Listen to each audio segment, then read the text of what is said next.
Ganitong gupit yung kadalasan ay pinapagupit sa atin ngayon, naka-taper and then nakabagsak yung buhok papunta sa unahan. Pwedeng medyo guguluhin mo lang ng konti, okay na okay na. 1.5 na clipper guard ang ginamit natin sa pinakang likod ng kanyang tenga. Simple at may dating yung ganitong gupit sa mga kabataan ngayon. Kung ano yung nauuso, siyempre dapat sumabay tayo sa mga gupit na ganito. And then lagyan na rin natin ng lines pagkatapos natin gamitan ng 1.5 na clipper guard.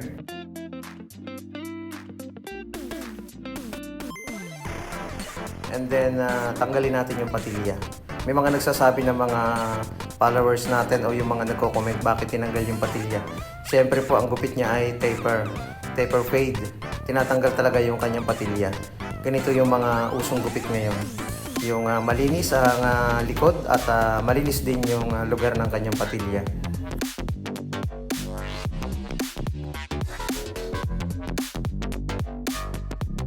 And then gamit tayo ng one guard para maging mas balanse yung pagkaka-fade natin sa kanyang patilya. Ganon din sa may parting likod.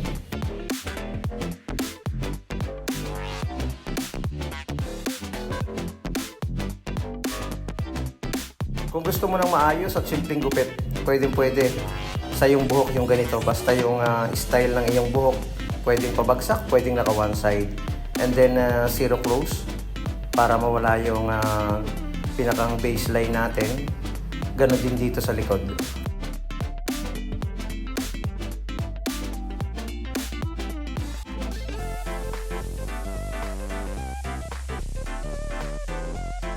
Konting pa-slant lang yung clipper, konting hagod-hagod lang, lalo na kung mababa lang yung gupit na ating gagawin para hindi masyadong mapasobra yung sukat or maging sakto lang dun sa sukat na gusto na gupit ng ating client.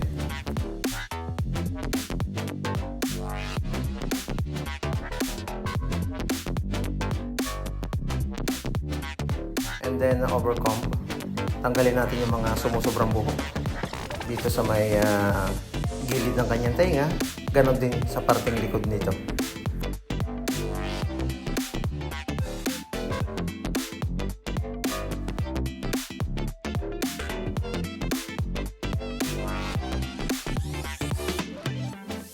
Kung mayroon tayong shaver natin yung pinakang ibabang bahagi para mas makinis. Mas maganda yung makinis, mas smooth yung pagkaka-fade nito. And then basahin bago ahitan.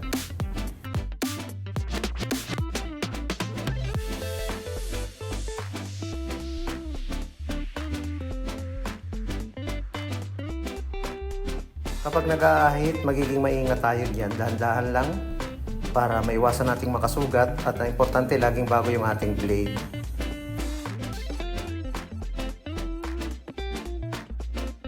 Ang buhok niya sa ibabaw ay hindi na niya pinabawasan dahil gusto niya yung ganyan nakakapal.